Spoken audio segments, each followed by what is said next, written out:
নমস্কার, আমি অনির্বাণ। বাংলার রাজনীতি আপনাকে স্বাগত। আজকে আমার এই ভিডিও এবং আমার এই বিশ্লেষণ শুরু করার আগেই আমি একটা কথা বলে রাখি।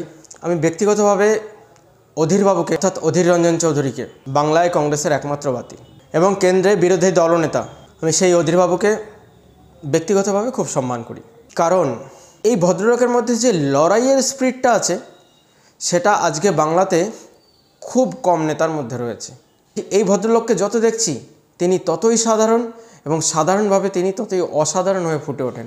মনে আছে 2023-এর পঞ্চায়েত নির্বাচনে যখন শাসক দল অর্থাৎ তৃণমূল বিরোধীদের নমিনেশন ফাইল করতে দিচ্ছিল না, মনোনয়ন জমা করতে দিচ্ছিল না, তখন কিন্তু অধীরবাবু মালদা না মুর্শিদাবাদের কোনো একটা জায়গাতে বিডিও অফিসের সামনে সারা রাত তার কর্মীদের সঙ্গে ঠায় বসেছিলেন।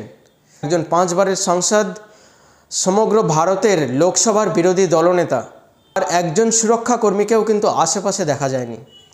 তার সমস্ত সাধারণ কর্মীদের সঙ্গে তিনি কিন্তু ঠায় ওখানে বসেছিলেন, সারা রাত ধর্নায় বসেছিলেন। যে পুলিশ সঠিকভাবে কাজ করছে না, যার জন্য মনোনয়ন দাখিল করতে পারা যাচ্ছে না, যার জন্য বিরোধীরা মনোনয়ন দাখিল করতে পারছে না, পুলিশ এই শাসক দলের সাথ দিচ্ছে, বিডিও অফিসের প্রত্যেকটি লোক শাসক দলের সাথ দিচ্ছে, যার জন্য মনোনয়ন দাখিল করা যাচ্ছে না। এবং এই ঘটনা ওদিকে আমরা টিভিতে দেখছি, এদিকে আমরা গ্রাউন্ডে দেখছি। বিডিও অফিসাররা এবং পুলিশ শাসক দলের সাথ দিচ্ছে, একদম দলদাস হয়ে গেছে, এরা মনোনয়ন দাখিল করতে দিচ্ছে না। নম্র অধীরবাবুকে দেখি ততই অসাধারণ মনে হয়। এত বড় স্ট্যাটাসের একজন নেতা কত সাধারণভাবে সাধারণ কর্মীদের সঙ্গে তার নেতৃত্ব ফলিয়েছেন। সেই সময়টাও তো কিন্তু প্রচণ্ড গরমের সময় ছিল। এত সহজ নয় 5 বার সংসদে যাওয়ার পরে 25 বছর 30 বছর ধরে কেন্দ্রীয় নেতৃত্ব করার পরে এই কাজটা করা না এত সহজ নয়, খুব কঠিন একটা কাজ। এই সাধারণ হওয়াটা খুব কঠিন একটা কাজ তিনি করে দেখিয়েছেন।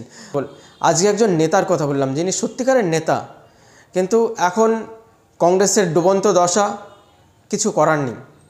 তবুও যে নেতা সে নেতাই থাকে, জনমানুষে থেকেই যায়।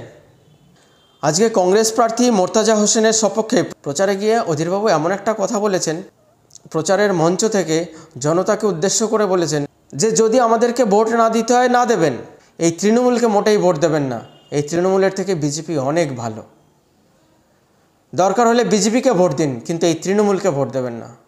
যে কোনো সঠিক নেতাই এই কথাটাই বলবেন, কারণ এই দলটি চোরের দলে পরিণত হয়েছে। সবাই দেখতে পাচ্ছে, রাজ্যের নিচু স্তর থেকে উপর স্তর পর্যন্ত যেখানে যেখানে যে একটু ক্ষমতা পেয়েছেন সেইখানে সে তার ক্ষমতা মোতাবেক যতটা পেরেছেন চুরি করে সরকারি কোষাগার ফাঁকা করে দিয়েছেন এবং সেই চুরিতে সরকারি আমলাদেরকেও লিপ্ত করে নিয়েছেন, সরকারি কর্মচারীদেরকেও যুক্ত করে নিয়েছেন, পুলিশদেরকেও যুক্ত করে নিয়েছেন। এই সবাইকে, এই সিস্টেমের মধ্যে যারা আছে সবাইকে যদি একসঙ্গে যুক্ত করে না নেওয়া হয় তাহলে চুরি করে মজা আসে না। তাহলে এখানে কোশ্চেন করবে, ওখানে কোশ্চেন করবে। তার জন্য সবাইকে যুক্ত করে নিয়ে রাজ্যের কোষাগারকে কিভাবে খালি করতে হয়, রাজ্যকে কি করে খোকলা করতে হয়, এবং সেই কাজটা ওনাদের চোখের সামনে হচ্ছে বলে উনি এই কথাটি বলতে বাধ্য হচ্ছেন যে এই তৃণমূলের থেকে বিজেপি অনেক ভালো। হতে পারে তিনি ইন্ডিয়া অ্যালায়েন্সের ওনার সাথী, তবুও তিনি এই কথাটি তার মুখ ফসকে বেরোয়নি। এই কথাটি তিনি 2-3 বার রিপিট করেছেন, 2-3 বার বলেছেন, তিনি মন থেকে কথাটি বলেছেন। একজন সঙ্গী যদি চোর হয়, খুনি হয়, ডাকাত হয়, লুঠেরা হয়, তাকে কতক্ষণ তার সাথ দেওয়া যায়, কতক্ষণ তাকে সাপোর্ট করা যায়, সেটাও তো বুঝতে হবে। অধীরবাবু অনেক কষ্টে এই কথাটি বলেছেন। আর অধীরবাবু বলবেন না কেন? অধীরবাবু কোথায় বাধা রয়েছেন? কারণ ইন্ডিয়া অ্যালায়েন্সের যে কথা বলা হয়েছিল, ইন্ডিয়া অ্যালায়েন্স বাদ দিয়ে যত দল আছে সবাই ইন্ডিয়া অ্যালায়েন্সের অংশ। তার মধ্যে কংগ্রেস আছে, সিপিএম আছে, তৃণমূল আছে। একটা স্বার্থপরের অ্যালায়েন্স।